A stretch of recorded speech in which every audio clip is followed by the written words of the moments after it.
J'ai le plaisir d'être accompagnée de Patricia Lifung. Bonjour.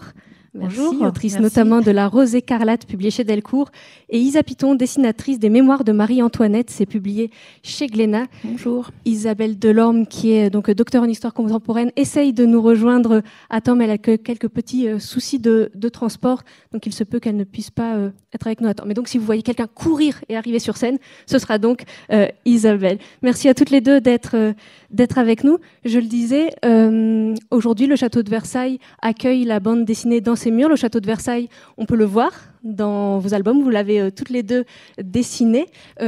Pour une partie, Patricia Lifung à travers La Rose écarlate, avec ce personnage qui est donc un personnage fictif, et Isa à travers les Mémoires de Marie-Antoinette, donc un personnage qui a existé. Déjà, peut-être une question un petit peu générale sur ce choix de raconter des récits historiques au-delà du côté un petit peu documentaire ou pure fiction, vraiment cette envie, ce goût de dessiner des périodes passées. D'où est-ce qu'il vous vient? Parce que je sais que Isa, avant qu'on vous propose de dessiner les Mémoires de Marie-Antoinette, vous faisiez déjà des illustrations plutôt historiques. Qu'est-ce qui vous plaît là-dedans? C'était mieux avant. C'est difficile à dire. Je ne sais pas en fait. Notre patrimoine, notre passé, notre histoire me passionne. D'où on vient, pourquoi ça s'est passé comme ça, et pourquoi on répète l'histoire aussi. On aime bien répéter ça. Parce qu'on a mis fin à la monarchie pour gagner un empire. Voilà, donc on en prend peut-être le chemin encore. Et c'est vraiment intéressant de voir ce qui a donné lieu, par exemple, à la Révolution française, ce qui a donné lieu à la famine, ce qui a donné lieu à cette colère générale. C'était, entre autres, une glaciation. On associe les glaciations à la préhistoire, mais pas du tout. Il y en a eu au XVIIIe siècle. Bon, il y a eu d'autres choses, il y a eu toutes sortes d'autres éléments. Mais moi, ce qui me passionne depuis que je fais des illustrations et des BD historiques, c'est que j'apprends en même temps que je travaille. Donc je découvre et je redécouvre et l'époque, et les gens, et les pourquoi, les comment. C'est vraiment très très intéressant pour moi. Maintenant, je le sais, voilà. Ça passionne pas forcément le monde, hein. Patricia, pourquoi on va revenir sur l'origine de La Rose écarlate et la création de ce personnage qui naît d'une envie d'avoir une héroïne féminine que vous ne trouviez pas, vous, dans la bande dessinée que vous lisiez, que vous pouviez trouver dans certains mangas, mais pas forcément dans la bande dessinée plus classique. Au-delà de la création de ce personnage, pourquoi avoir choisi cette époque? C'était une volonté graphique aussi de dessiner des décors, des costumes. Je sais que je vous ai entendu dire qu'il y avait aussi ce goût du costume dans le dessin. Bah oui, tout à fait. En fait, vous avez tout dit. Oui, tout à fait. C'est-à-dire que c'était une période pour moi.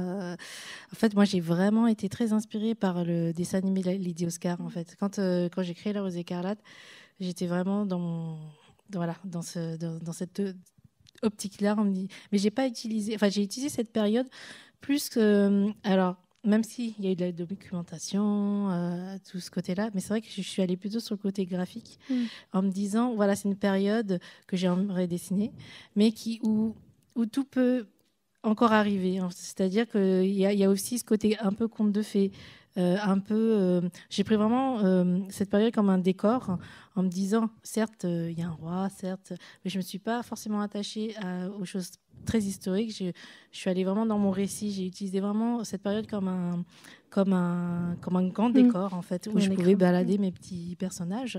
Et vraiment, c'est une période, c'est-à-dire, c'est un petit peu... voilà, aujourd'hui, il y a la technologie, il y a les réseaux sociaux, il y a la façon de passer les informations. Alors qu'à ce moment-là, il n'y a pas tout ça.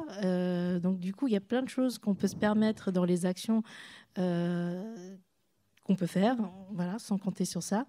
Et puis oui, voilà, le côté grande robe, il y avait le romantisme aussi. C'est vraiment c'était un 18e siècle rêvé, en fait, on va dire. Et oui, donc les robes, ça c'était vraiment chouette à dessiner. Alors qu'on pourrait penser le contraire, on pourrait se dire que quand même un jean et un t-shirt, c'est plus facile. Oui, ça c'est sûr, c'est plus facile. Mais je sais aussi dessiner les jeans et les t-shirts. Mais ça vous amuse moins.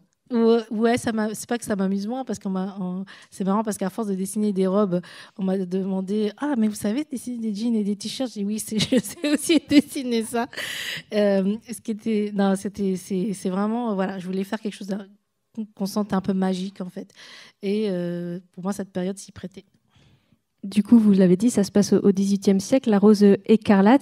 Et donc, c'est l'histoire de Maud qui devient orpheline et qui adore un voleur qui s'appelle le Renard et qui décide, elle, de devenir la rose écarlate, une justicière qui attaque les riches pour donner de l'argent aux pauvres. Et parallèlement, elle va essayer de trouver l'assassin de son père. Et ça va l'amener un petit peu partout dans le monde, mais aussi à Versailles. On peut le voir sur ces images. Je le disais au tout début, quand vous avez créé ce personnage de la rose écarlate, c'est aussi parce que vous n'arriviez pas, vous, à trouver de personnages féminins qui vous faisaient rêver. Vous avez évoqué le rêve tout à l'heure, ces robes. C'est vraiment l'idée de faire rêver, de donner, pas un modèle, mais quelque chose qui donne de l'espoir et qui donne envie d'aller de l'avant à travers un personnage de fiction. Oui, disons qu'en fait, quand j'étais ado, alors moi j'ai regardé des dessins animés japonais quand j'étais petite. J'ai lu aussi beaucoup de BD franco-belges. Et le manga est arrivé, le manga papier est arrivé un peu plus tard. Mais c'est vrai que quand j'étais ado, il n'y avait pas tout le catalogue qui peut exister aujourd'hui par rapport au manga. Et du coup, j'étais un petit peu orpheline d'un héros ou une héroïne auquel j'aurais pu m'identifier.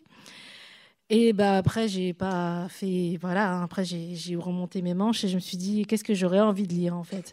Donc, ado, j'aurais eu envie de lire ce genre d'histoire. Je suis vraiment partie sur une héroïne vraiment positive, comme une copine, en fait. Vraiment une copine auquel j'aurais aimé être amie, auquel j'aurais aimé ressembler. Mais je trouvais aussi que la figure parfois féminine vue par les garçons, enfin vue les hommes, était un petit peu réductrice et je me sentais pas à l'aise aussi avec je vois pas de quoi tu parles. Donc du coup je me suis dit ouais, on est quand même beaucoup plus nuancés, je l'espère, enfin en tout cas je le sens comme ça. Et donc voilà, et je me suis dit bon voilà, il n'y a pas de secret, il va falloir que tu t'y mettes, hein. Et voilà, donc elle est née aussi de cette volonté là. Tout simplement. Voilà. Donc elle peut être très, très forte, comme parfois avoir des faiblesses. Elle peut être très féminine, comme très fleur bleue. Voilà, on est un espèce d'avoir un panel un peu plus large que soit l'héroïne badass, soit la fille qui attend comme ça et qui a peur. Et voilà, je voulais vraiment avoir un personnage qui soit plus large. Ouais. Isa, vous riez quand Patricia a dit j'avais l'impression que les personnages féminins racontés par les hommes n'étaient pas toujours très complexes, ou en tout cas qu'ils n'étaient pas forcément tous très bien créés, très bien réfléchis. Vous, j'ai lu que quand on vous a proposé de travailler avec Noël Simsolo sur les mémoires de Marie-Antoinette, tout de suite vous êtes accordé vous avez retrouvé la vision que vous aviez vous du personnage et que immédiatement vous vous êtes dit ah oui, on partage ça en commun. C'était quoi cette vision du personnage que vous avez partagée immédiatement et qui vous a donné envie de vous lancer dans cette aventure avec lui ? Déjà, quand on s'engage pour un peu plus d'1 an de boulot avec un scénariste, on a intérêt à s'entendre. C'est mieux. Et du coup, notre éditeur nous a réunis. On ne se connaissait pas, on ne s'était jamais rencontrés. Et pendant le repas, il était content, il était satisfait, notre éditeur, parce que Noël et moi, on commençait des phrases, on les finissait.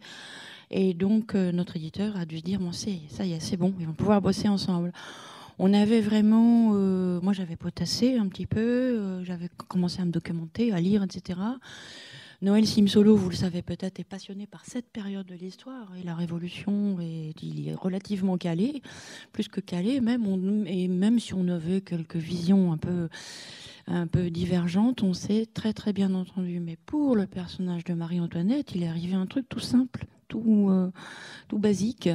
C'est que quand l'histoire commence, le tome 1 commence au moment où la petite a 14 ans et sa mère lui dit maintenant tu vas aller te marier avec un type que tu n'as jamais vu de ta vie et puis tu ne reviendras jamais.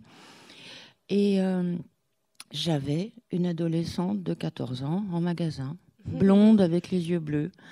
Et j'avais ce type d'adolescente, de petite fille gâtée, qui a une assez haute idée d'elle-même. Et je me suis imaginé qu'est-ce que ça donnerait si moi, sa mère, j'allais la vendre à un royaume d'à côté, pour pas que le roi de Prusse fasse l'affaire. Comment elle le prendrait ? Comment elle serait un petit peu dégoûtée, quoi, déjà d'être déracinée, de partir de chez elle pour toujours, et de comprendre qu'elle a un rôle à jouer, pas forcément un rôle qui lui convient, mais un rôle de mère, de souveraine, c'est assez pénible finalement. Voilà, c'est assez lourd ce qu'on lui demande de faire. Et donc cette gamine a évolué de façon complètement naturelle. Ma fille n'a pas 38 ans, hein, je vous rassure, pas encore. Mais c'est vrai que ça m'a été facile. La projection, comment on appelle ça ? La transition, le transfert, a été vraiment naturel. Ça a été immédiat. Et ça n'a pas été du coup uniquement physiquement de se dire que ça faisait aussi un modèle pour représenter Marie-Antoinette. C'était aussi dans cette idée des réactions. Ça a pu influencer la façon dont vous avez peut-être changé certains textes ou en tout cas donné vie au texte de Noël. J'ai pas vraiment changé. Non. En fait, je suis intervenue surtout pour les cadrages. J'ai proposé une grande case au lieu de 2 petites. Enfin, vous voyez, c'est resté de cet ordre-là. Ça a toujours été accepté. On a toujours eu des échanges tout à fait harmonieux. Mais les textes, non, j'y ai pas touché. Maintenant, j'estime que j'ai donné vie à Marie-Antoinette parce que nous autres, les auteurs, on est tellement à fond dans ce qu'on fait. On en rêve la nuit, on pense qu'à ça. Et je dirais pas Marie-Antoinette, c'est moi, mais Marie-Antoinette, c'est ma fille. Mais pendant plus d'1 an ou 1 an et demi, on est complètement dedans. On est en immersion. On est tellement immergé. Il y avait des moments où mon mari était un peu... il se sentait en dehors, quoi. Il ne faisait pas partie du monde où moi, je gravitais. J'écoutais de la musique de Jean-Philippe Rameau. Je parlais que de ça, du matin au soir. Des tentures d'or un petit peu autour. Donc, effectivement, oui, je lui ai donné vie. Voilà. Elle n'était pas là avant. C'est moi qui l'ai faite. Et il a fallu que je la tue. Ça a été très, très difficile. Ça a été vraiment difficile. J'étais en deuil. Mais avant de la tuer, vous l'avez fait magnifiquement vivre. Mais justement, vous disiez Noël Simsolo est quelqu'un qui est un très grand spécialiste. Vous avez appris des choses, vous disiez vous connaissiez déjà un petit peu, vous vous étiez renseigné, vous avez appris des choses en réalisant cet album, et notamment par rapport à ce personnage de Marie-Antoinette, puisque vous prenez le parti donc de faire comme si elle avait écrit ses mémoires, ce qui n'est pas vrai, et pourtant on pourrait tout à fait y croire. C'est-à-dire que si on ne le savait pas, on se dirait en lisant l'album, ah tiens, je ne savais pas que Marie-Antoinette avait écrit ses mémoires. Vous, en réalisant cet album, j'imagine que vous avez aussi appris des choses et perçu peut-être pas le personnage complètement différemment, mais saisi des choses que vous n'aviez pas forcément saisies avant. La première question que j'ai posée, quand j'ai eu le découpage en main, le script, c'est où est-ce que je peux trouver ces mémoires ? Tellement c'était plausible, tellement c'était écrit de façon tout à fait naturelle pour un récit de cette époque. Et c'est vrai que j'ai redécouvert, parce que, encore une fois, ma spécialité, c'est plus le Moyen-Âge. J'avais très très peu travaillé sur cette époque, voire pas. Et donc mes souvenirs de cours d'histoire du collège étaient assez... comment dirais-je parcellaire. Comme disait ma consoeur il y a un instant, c'était tellement réducteur ce qu'on nous apprenait en histoire que du coup j'ai réappris, j'ai relu et j'ai découvert énormément de choses sur cette époque, sur ce personnage et sur son entourage. Et finalement, Marie-Antoinette, comme tout le monde, comme absolument tout le monde, c'était juste quelqu'un, c'était juste un être humain. C'était pas un monstre, c'était pas une victime sacrifiée, c'était juste quelqu'un qui n'était pas à la bonne place, qui faisait pas le job. Voilà. Et vous le disiez, vous évoquiez le côté réducteur des figures féminines. Vous disiez, Patricia, que vous avez créé le personnage de la Rose écarlate parce que justement vous ne vous reconnaissiez pas dans les albums que vous lisiez à l'époque. Est-ce que vous avez le sentiment justement que ça a évolué, c'est-à-dire que Isabelle n'est pas là pour nous le dire, mais c'est vrai que dans l'évolution de la bande dessinée aussi parce que il y a de plus en plus d'autrices, il y a de plus en plus peut-être de personnages féminins qui sont intéressants, qui sont complexes et dont on a envie de découvrir les aventures en bande dessinée, que ce soit des personnages historiques. Elle voulait vous parler notamment de toutes les biographies dessinées que Catel a réalisées, notamment la biographie d'Olympe de Gouges, mais aussi des personnages de fiction qui sont très intéressants. Vous avez l'impression, il y a la réponse dans la question, mais est-ce que vous avez l'impression que ça a évolué et que justement on se retrouve aujourd'hui, au-delà de vos personnages à toutes les deux, avec des personnages aujourd'hui malgré tout un peu plus intéressants qu'à une certaine époque? Elles ont plus de vêtements, moins de flingues. T'as vu une différence, oui, t'as vu une évolution? En fait, c'est marrant parce que ça, c'est une question qui m'était propre, en fait. Donc, après, le questionnement... Mais je pense que vous n'étiez pas la seule. Ouais, après, je ne sais pas au niveau des autres autrices. Ça, il faudra leur demander vraiment. Moi, en tout cas, pour faire bouger les choses, il fallait que moi, je le fasse, en tout cas, pour ma part. Après, aujourd'hui, est-ce que ça va ouvrir des nouvelles perspectives pour les autrices et auteurs futurs, ce discours, voilà, je l'espère. Hein. Après, c'est vrai que ça, c'est le questionnement de chacun, en fait. Hein. Je crois qu'il y a... Je pourrais pas dire s'il y a une évolution ou pas. Il y a... je ne sais pas. Je saurais pas vraiment vous dire. Mais ça, c'est vraiment personnel, bien sûr. Complètement une question complètement personnelle. Donc moi, j'en parle comme ça, en fait. Isa, vous avez le sentiment qu'il y a eu une évolution, en tout cas que les personnages en bande dessinée ont de plus en plus de place et de bonne place, en tout cas les personnages féminins? Il y a plus de BD, il y a plus d'auteurs et plus d'auteurs. Donc oui, j'imagine, il y a des BD qui sont plus intéressantes, plus profondes qu'un simple récit où les gens se tabassent avec une potiche à côté. Là, oui, je pense qu'il y a des récits très très intéressants où même les personnages masculins évoluent, parce qu'il y a aussi ça, le type qui n'est pas un héros, par exemple. Je prends l'exemple des Indes fourbes parce que c'est une bande dessinée que j'ai lue il n'y a pas longtemps du tout, et avec un fond historique. Et le type de Alain Hérol et de Guarnido. Comment ? Je précisais pour les gens du public que c'était une bande dessinée d'Alain Hérol et de Guarnido publiée chez Delcourt, si vous voulez la lire. Et c'est une bande dessinée qui est fantastique, justement, parce que le personnage principal n'est pas du tout sympa. Bon, je ne vais pas raconter la BD, mais oui, moi, je pense qu'il y a une évolution. Il y a une évolution, il y a une BD qui s'intéresse aux personnages, qui fait des biographies. Il n'y a pas que de la BD d'aventure. Hein. Oui, il y a plein de choses. Je pense qu'il y a plus de choix. Il y a une grande richesse dans la création. C'est ça, il y a plus de choix. On est moins sur des stéréotypes en fait. Hein. Mais ça sera toujours le choix des auteurs, en fait, à vrai dire, des auteurs et autrices. S'ils vont aller vers des sentiers battus ou est-ce qu'ils vont aller sur l'autoroute. Voilà. C'est un choix personnel, artistique de chacun, quoi. Et vous disiez, Patricia, c'est un choix personnel. Moi, je l'ai créé parce que, en disant bien que c'était votre ressenti à vous, mais malgré tout, ça a parlé à beaucoup de monde, puisque La Rose écarlate a été un très, très grand succès. Donc, j'imagine que d'autres lecteurs, lectrices se sont dit « Ah, effectivement, eux aussi, ça leur manquait peut-être aussi ». Comment est-ce que vous avez vu votre personnage évoluer? Puisque au tout départ, j'imagine que vous ne pensiez pas qu'il y allait avoir plusieurs cycles de La Rose écarlate. Je crois qu'il y a 17 titres à ce jour. Le 17 sort au mois de novembre. Voilà. Donc, j'imagine qu'au tout départ, quand vous avez publié le tout premier album, vous ne vous imaginiez pas que votre personnage irait jusque-là. Ou peut-être que si, vous avez le droit de me contredire. Mais voilà, comment est-ce que vous avez vu votre personnage évoluer? Comme vous disiez, en fait, à la base, ça devait avoir 6 tomes. Et j'en suis dans 17, donc c'est plutôt cool. Oui, en fait, mon personnage, déjà, dans le premier cycle, évolue un petit peu. Et... Le public, je pense, a suivi. Donc moi, je me suis dit, c'est génial, j'ai eu encore plein de choses à raconter. Donc je suis rentrée dans une autre optique de comment dire, au niveau du récit. Donc j'ai pu raconter des choses que j'avais pas pu raconter dans un seul cycle. Et oui, en fait, du coup, je me suis retrouvée avec un personnage qui... Qu'est-ce que je fais? Est-ce que je pars sur un personnage qui, comme Tintin, Black et Mortimer, reste comme ça, ancré dans leur caractère et qui ne bouge plus? Ou bien est-ce que je fais autre chose et que je le fais... Parce qu'elle commence, elle est adolescente, on va dire. Elle commence à devenir jeune femme. Et là, elle commence à devenir femme, en fait. Et donc, j'ai pris ce parti-là. Parce que je me suis dit, vu l'amour que les lecteurs et lectrices avaient pour ce personnage-là, et je les voyais grandir, mes petites lectrices, c'était trop mignon. Donc je me suis dit, j'ai envie, à un moment donné, continuer de les accompagner. Voilà, de les accompagner. J'ai eu cette espèce de...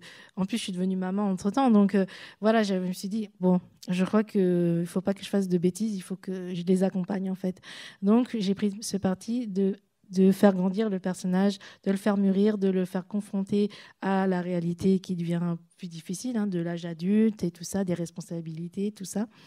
Et voilà, en me disant, bon, c'est pas non plus un guide de survie de l'adolescence non plus, mais voilà, il va accompagner, j'espère, il va accompagner aussi mes lecteurs et lectrices, parce qu'il faut savoir qu'aujourd'hui, j'ai commencé la série donc il y a 15 ans. Donc à l'époque, elles avaient 10 ans.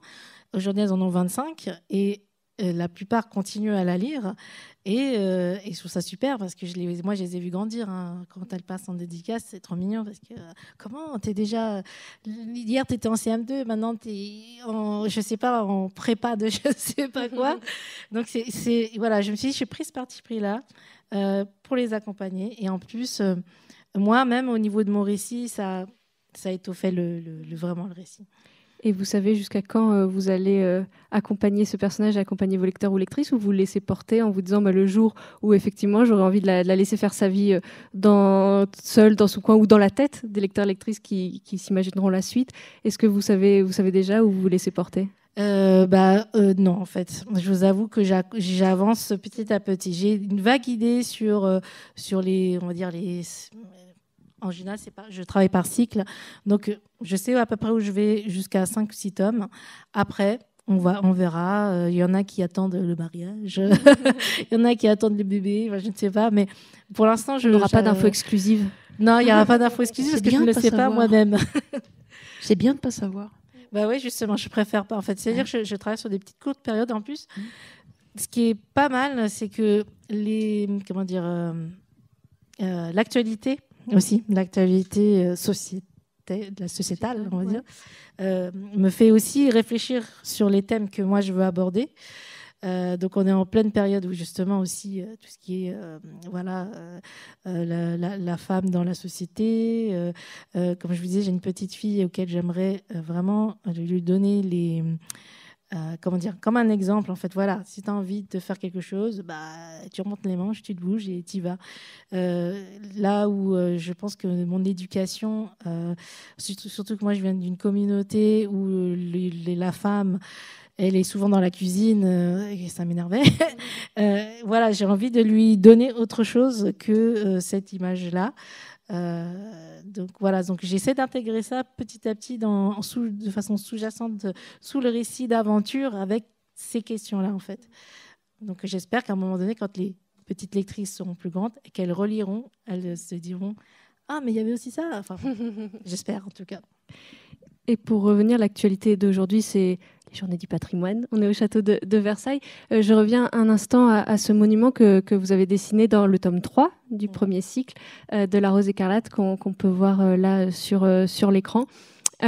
Dessiner, on parlait tout à l'heure des décors, des robes. Dessiner un lieu comme le château de Versailles, ça a été quelque chose qui a été plaisant. Est-ce que c'était un lieu où vous aviez été, que vous aviez admiré ? Et j'imagine que quand c'est quelque chose qu'on a pu visiter plus jeune, peut-être que ce n'était pas votre cas, mais qu'il y a aussi une petite... pas une petite pression, mais oui, quelque part, de se dire, voilà, ce lieu, malgré tout, voilà, je l'aime et j'ai envie de lui rendre justice et j'ai envie que les gens qui lisent l'album, ce château leur parle, enfin, qui au-delà de la véracité, au-delà des détails, du côté de l'aspect documentaire, mais est-ce qu'il y avait quelque chose de particulier pour vous dans le fait de représenter ce monument ou pas ?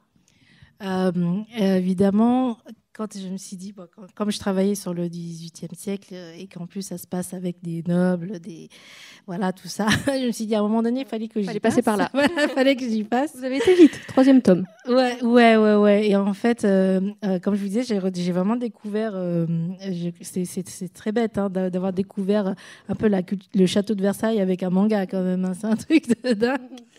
Donc voilà, il y avait vraiment aussi ce retour à cet hommage à Lady Oscar en fait, et à la Marie-Antoinette de Ryuko Ikeda dans ce manga.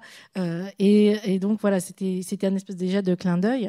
Et moi, dans mon aventure, évidemment, je me suis dit, tant qu'à faire, autant le faire à Versailles. Voilà, il y a ce côté-là. Après, quand je me suis documentée et que je me suis mis dedans, j'ai pleuré des larmes de sang parce que c'est pas si facile à décider. Mais heureusement, il y a beaucoup de documentation qui existe. Bon, à l'époque, c'était il y a 15 ans, on était moins il y avait moins Google Images qu'aujourd'hui. Donc, c'était encore sur papier, tout ça, sur catalogue. J'ai trouvé des catalogues, des livres et tout, documentation. Je préfère, moi.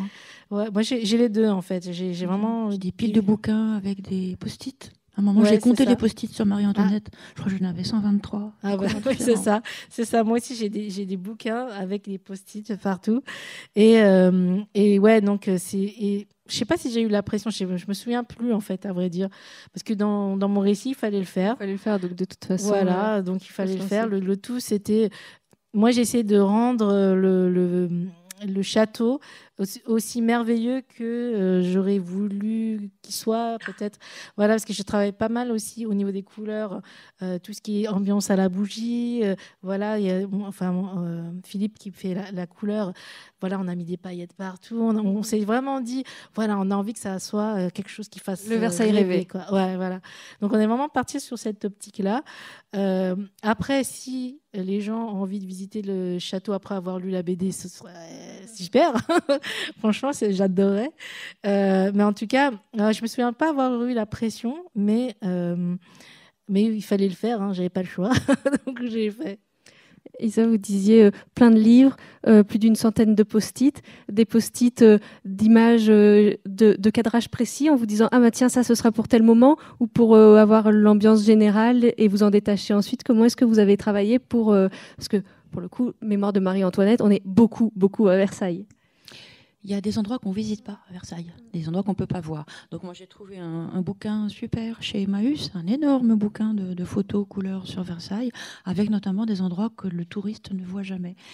Et j'avais des livres sur les arts déco de l'époque, les châteaux, l'architecture, les costumes, des livres de peinture également, puisque j'avais raté l'expo Vigée-Lebrun, qui a eu lieu il y a quelques années. Et donc j'avais des catalogues d'expos, j'avais des catalogues de mobilier. Et après, le travail, ça a été avec toutes ces photos. Donc, j'ouvrais plusieurs bouquins comme ça. Et hop, je faisais un décor plausible avec un mobilier probable et dedans des costumes qui allaient avec. Il fallait que tout soit, comment dirais-je, logique, cohérent. Malgré ça, j'ai quand même eu des historiens à moustache qui sont venus me dire que c'était pas bien, que c'était pas conforme. Là, une poignée comme ça, c'était pas possible. Il y a toujours, heureusement, j'ai jamais bossé sur Napoléon parce que je crois que les qui sont pires, les historiens à moustache sur Napoléon, ils sont encore plus à fond. Mais je me suis fait vaguement étriller par 2 ou 3 personnes qui ont trouvé que ça correspondait pas, que ça ressemblait pas. Mais j'imagine qu'on peut devenir fou, devenir folle à avoir justement ce souci de véracité, à avoir tous ces documents et de se dire à un moment, faut que j'arrête, mais oui, je me plonge dans mon image, dans mon dessin, et il faut que je lâche l'idée de toute façon, même vous disiez, que ce soit cohérent, que ce soit réaliste, mais que bien évidemment vous n'y étiez pas et qu'il y aura forcément des petites choses, mais à un moment c'est aussi c'est aussi une bande dessinée. Enfin, j'essaye de vous imaginer en fait avec tous vos livres et de me dire on ne doit pas s'en sortir, on doit avoir envie d'aller, je sais pas, se mettre sous la couette à un moment en se disant j'y arriverai pas avec toutes ces images. Non, on n'a pas. Mais les auteurs, ils sont déjà fous avant. Hein. Et d'autre part, mon éditeur, il voulait aussi du Isa Python. Il ne voulait pas une photographie fidèle. Et ça, c'est ce que j'essaie d'expliquer. Parce que là, en ce moment, je suis en train de travailler avec un auteur qui est tellement scrupuleux que j'essaie toujours de lui dire mais c'est bien de respecter le patrimoine, de respecter les monuments qui existent encore, que les gens les reconnaissent, mais c'est une bande dessinée. Voilà. C'est pas, je ne fais pas un reportage fidèle. Voilà. Et vous parliez, là on voit une scène de bal. Il y a aussi des scènes de bal, Patricia, forcément, dans La Rose écarlate, puisqu'elle arrive avec le renard où ils sont tout bien, tout beau. On les a vus tout à l'heure. Ça aussi, c'est des scènes plaisantes à dessiner. Dans Mémoire de Marie-Antoinette, on voit comme elle aimait la nuit, comme elle aimait les sorties. On le lui a d'ailleurs bien reproché. C'était aussi des passages, vous évoquiez la joie et le plaisir. C'est des scènes desquelles se dégage beaucoup de joie et de paillettes, de brillants. J'imagine c'est aussi compliqué d'avoir toute cette foule. Comment est-ce que vous avez appréhendé ces scènes de bal qui sont malgré tout centrales dans vos albums ? Ah ben là, c'est pareil. En fait, à chaque fois, on se dit ah, je vois ça comme ça, une belle scène de bal et tout, avec des super bling bling et tout, tout ça, avec plein de monde, plein de robes et tout. Après, quand on s'y met, on pleure un peu, mais non, en fait, je pense qu'il faut, en fait. Enfin, moi, en tout cas, je fonctionne beaucoup comme ça, c'est-à-dire que j'ai toujours l'idée, et après, j'ai les contraintes, mais il faut les passer pour que, sinon, l'image n'existera jamais. Vous pensez plus à vos jeunes lectrices qu'au monsieur à moustache? Ouais, alors là, c'est sûr. Hein. Je vous avoue, moi, comme je disais à chaque fois quand on me parle de véracité historique, je leur dis ah, stop. Moi, c'est Une fiction. C'est une fiction, totale fiction. Donc du coup, ça, je me souviens d'avoir eu une professeure d'école, je crois que c'était non pas d'école, professeur de collège, hein. Donc je crois qu'elle faisait du français ou de l'histoire, qui m'avait dit ah, on aimerait bien étudier la BD en histoire. J'ai fait non, ne faites surtout pas ça, malheureux. Donc je lui ai dit non, c'est de la totale fiction, c'est vraiment mon 18e siècle à moi. Donc voilà, comme ça je suis pas trop embêtée avec ça. Moi, oui. Il y a des collèges qui me l'achètent. Ah, Noël Simsolo, il est sérieux aussi. Hein. Il n'a pas raconté des histoires de brioche ou des bêtises comme ça. Non, il est resté vraiment très, très respectueux. C'est pour ça. Ouais. En tout cas, tout ça pour dire que oui, en tout cas, toutes ces scènes de bal, pour moi, c'est un petit peu, oui, bah voilà, c'est un truc de petite fille aussi, on va dire. Faut pas se le cacher. Après, c'est vrai que quand il y a, comment dire. Il n'y a que mon niveau technique de dessin qui peut m'empêcher de ne pas les dessiner, par exemple. Mais sinon, j'essaie, en tout cas, d'aller là où j'ai envie que l'image ressemble, en tout cas. Isa, sur ces scènes, parce que j'imagine que dans la documentation, dans les grands livres, avec le château de Versailles sous tous les angles, il n'y a pas forcément ces scènes de liesse, ces scènes de fête. Est-ce que c'est un plaisir à dessiner ou pas? Ces moments où on a l'impression, en tout cas, que vous avez pris du plaisir à le dessiner quand on voit une scène comme ça? J'ai envie de dire que tout a été un plaisir parce qu'en fait, pour moi, la punition ultime, c'est de dessiner du contemporain. Un vélo, une cabine téléphonique, c'est d'un ennui. Une voiture. Bon. Du coup, ça, pour moi, c'est très dépaysant, Marie-Antoinette. Je sais que c'est de l'histoire récente, hein. C'est pas Charlemagne, mais malgré tout, il y a quand même un côté très, très exotique, très inconnu. Par exemple, moi, je me suis demandé, parce que j'ai quand même eu la brillante idée d'aller faire des dédicaces avec une robe comme ça. Donc, je suis allée chez un loueur à Paris. J'ai payé une blinde pour une robe. Après, il a fallu que mon mari m'accompagne, qu'il m'habille. J'étais incapable de m'habiller, etc. J'ai passé la journée comme ça. Et puis, il a commencé à faire chaud, très chaud. Et je me suis dit, plus jamais. Donc, a priori, je crois que les femmes ne portaient pas des robes comme ça tout le temps. Elles portaient des robes comme ça pour la photo, pour le portrait, pour une occasion, un mariage. Mais à mon avis, c'était pas au quotidien, c'est pas possible. Quand elles étaient enceintes, elles faisaient comment? Je ne sais pas. Je n'ai aucune idée. C'est sûr qu'on a gagné. Tu peux pas t'asseoir avec un dossier. Il y a juste un truc. Tu peux pas faire pipi. Tu peux même pas passer une porte, hein, je pense, avec une robe comme ça. Et les jardins, c'est un grand plaisir aussi, je crois, que dessiner la nature. C'est ma passion, ouais. Et ça a été un plaisir de visiter tout ça, même si on sait que le village de Trianon est une catastrophe écologique, parce que ce qu'il y avait avant, c'était plutôt bien. En fait, il y avait des essences d'arbres rares, il y avait des vergers, une orangerie, sauf erreur, hein, je me trompe peut-être. Mais du temps de Louis XV, il y avait des choses qui étaient plutôt bien, plutôt pas mal. Et Marie-Antoinette a tout rasibussé, tout défoncé, elle a détourné des cours d'eau, etc. Ça a duré très longtemps, je crois. Le chantier a duré 2 ans et ça a coûté extrêmement cher. Le résultat est joli, ça me plaît. Voilà, moi, je trouve que c'est très mignon. C'est une espèce de jardin miniature, un petit peu comme la France miniature. Je trouve ça ravissant. Voilà. Donc j'ai bien aimé me promener effectivement dans Versailles, même si c'est un gâchis. Et imaginez Marie-Antoinette jouer des pièces de théâtre, c'est quelque chose qui est marquant dans le premier tome notamment de Marie-Antoinette, c'est de voir qu'à un moment il y a énormément de critiques envers elle et elle se replie vers ça en fait et à jouer et à dire voilà, arrêtons d'écouter ce qui se passe ailleurs et laissez-moi un peu faire ce que j'ai envie de faire, et c'est un moment de se réinventer quand on monte sur scène et quand on joue. Elle avait du talent d'ailleurs, c'était une très bonne chanteuse. plus on la critiquait, plus elle se repliait. Plus elle se repliait, plus on la critiquait. Donc il y avait de toute façon, au départ, il y avait pas elle n'avait pas les épaules, ça c'est évident. Et effectivement, ce retrait qu'elle a opéré au Trianon, en plus de la dépense qui était complètement hors de proportion, lui a valu non seulement la haine du peuple, qui était bien installé, les gens ne l'aimaient plus. Il l'aimait en tant que dauphine et puis il ne l'aimait plus. D'ailleurs, elle le voit quand on la voit amener son deuxième fils dans Paris, et elle se retourne en disant « il ne m'aime plus, on ne l'applaudit plus, les gens ne l'acclament plus dans la rue. » Le peuple ne l'aimait plus, effectivement, mais là, en se repliant sur le Trianon, en plus, elle a gagné sur les deux fronts, parce que les courtisans ne l'aimaient plus. Les courtisans étaient tenus de rester à Versailles, de défiler à Versailles. C'est une espèce de prison dorée, parce que ça, c'était quelque chose qui avait été instauré par Louis XIV. Le roi voulait les avoir sous la main. Voilà, il voulait les surveiller. Et donc les courtisans continuaient à se montrer. Des fois, il y en avait même qui n'avaient pas les moyens, mais ils restaient quand même à Versailles parce qu'il fallait qu'ils soient là à porter. Et elle, du fait que c'était la reine de France et qu'elle se permettait de ne pas se montrer, les courtisans se sont mis à la détester à cause de ça. Donc finalement, plus personne ne l'aimait. On parlait des femmes fortes, des femmes dans la bande dessinée. J'avais entendu un entretien dans lequel vous disiez que vous aimeriez travailler, par exemple, sur Frida Kahlo ou Rosa Bonheur. Ça en est où, ces projets? Est-ce que c'est toujours des projets d'actualité ou... Pardon, non, parce que c'est des projets qu'il faudrait qu'un éditeur me finance.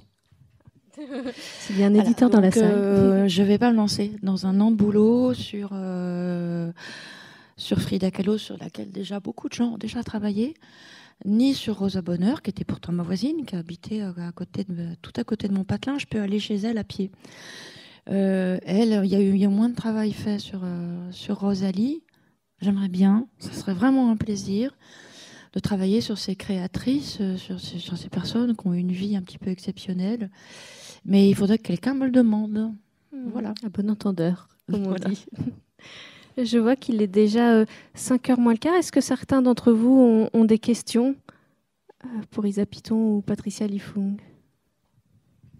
Ceux qui ne se sont pas enfuis. Même avec un masque, on peut poser une question. Aucune question. Bon, bah alors je peux continuer un tout petit peu. Patricia, vous évoquiez les gens qui venaient vous voir en dédicace, que vous avez vu grandir. Quelles ont pu être les réflexions que vous avez pu entendre justement en dédicace et qui vous ont donné tellement envie de continuer? C'est justement cette idée d'un personnage qui fait du bien. Comment est-ce que, parce qu'il y a quelque chose d'un peu magique, ça, j'imagine, quand on crée un personnage, on n'est jamais sûr à l'avance que le public va aimer le découvrir, va aimer le suivre. Qu'est-ce qui ressortait de ces échanges avec les gens, avec le public, avec les lecteurs? Alors ça, c'est vraiment un truc extraordinaire, hein, parce que ce qui est rigolo, c'est que à la base, la BD, pour moi, c'est quelque chose d'assez égoïste et il faut que j'ai ces histoires qu'il faut qu'elles sortent. Ensuite, elles sont reçues donc, par d'autres qui sont différents de nous, qui ont d'autres passifs, d'autres âges, tout. Et donc j'ai eu des belles rencontres en dédicace avec vraiment, en fait, chaque rencontre en général il se passe très très bien. Les gens sont toujours très très enthousiastes, très gentils. Alors dans ce que j'ai pu recevoir, hein, de positif par rapport à cette BD et comment elles ont pu influencer leur vie, mais vraiment influencer. Et quand je parle influencer, là, j'ai la charge d'un coup là qui. Faut pas que je fasse n'importe quoi. Donc, dans les retours que j'ai eus, il y avait alors, il y a pas mal de gens, pas mal de personnes qui. Le tome 6 se passe en Cappadoce, en Turquie. Il y a pas mal de gens qui sont partis visiter la Cappadoce en se disant ah, c'est là-bas que s'est passé la fin de la Rose écarlate et tout. Donc, on m'a mis espèce de petit pèlerinage comme ça. Donc, ça, c'était vraiment chouette. Et il y en a un qui m'a vraiment touchée. C'était une jeune fille qui m'a dit quand j'ai lu La Rose écarlate, je voulais être comme elle. Je veux devenir avocate. Et actuellement, donc elle faisait ses études. Et actuellement, je me suis inscrite dans une OMG, c'est ça, c'est les OMG, pas OMG. ONG? OMG, non. la Oxfam, voilà, les ONG, pardon, excusez-moi. En plus, je la raconte très mal, hein, je suis très nulle. Je raconte bien en BD, mais en live, c'est pas ça. Hein. Voilà, donc elle s'était inscrite, voilà, dans l'équivalent d'aider les plus démunis dans un autre pays, quoi. Et elle partait bientôt là pour aider, quoi. Et alors là, on est en train de on se dit mince, c'est fou. Et donc ça, c'est vraiment en fait, c'est pour ça que la dédicace, on travaille dans notre petit coin, on se dit bon, moi j'ai envie de raconter ci, j'ai envie de raconter ça. J'espère pas forcément, enfin quelque part on espère secrètement, mais moi, c'est d'abord un acte assez égoïste en me disant voilà, ça c'est, j'ai envie de faire ça, j'ai envie de faire ce boulot-là. Et quand on a des retours comme ça, on se dit ah ouais, quand même. Hein. Donc c'est assez bizarre comme sentiment, mais en même temps, voilà, maintenant j'essaie de prendre à cœur aussi ce retour-là en me disant bon, ma grande, il va falloir que tu fasses attention à ce que tu racontes, faut assurer, ouais. Isa, j'imagine, vous disiez tout à l'heure que des collèges achetaient l'album Mémoire de Marie-Antoinette. Ça aussi, c'est un plaisir en tant que dessinatrice de se dire qu'on a passé, vous le disiez, 1 an, 2 ans entouré de livres à se donner à fond pour donner vie à ce scénario et de se dire que des plus jeunes vont pouvoir en savoir plus sur ce personnage à travers votre album de bande dessinée. J'imagine que c'est quelque chose d'extrêmement satisfaisant. Ah oui, plutôt, oui. C'est toujours un plaisir de savoir qu'on se rapproche petit à petit des droits d'auteur, des 70 centimes que je toucherai par album vendu, pas tout de suite. Le problème, c'est qu'il se le passe dans la classe. Un jour. Donc, après, oui, moi, je cherche pas à influencer parce que là, encore une fois, là, il y a un travail. J'ai travaillé avec un scénariste qui est historien, donc c'est son récit à lui que j'ai mis en dessin. Ce que raconte Patricia, c'est plus des retours que j'ai eus sur mes albums auto-édités, qui eux sont vraiment des trucs là. Je demande l'avis de personne, j'écoute personne, je fais mes trucs, je mets même pas de code barre, j'écris pas le prix dessus, je fais des trucs vraiment à la flemme parce que j'ai envie de raconter ça. Et il y a des gens qui m'en achètent et qui après m'en parlent. Et je suis étonnée. Je suis vraiment un petit peu surprise de voir à quel point ça peut toucher d'autres gens que moi. Parce que, comme disait Patricia, c'est très égoïste finalement. On est des ours dans notre grotte. On est persuadé, nous, de faire quelque chose de bien parce qu'on est satisfait.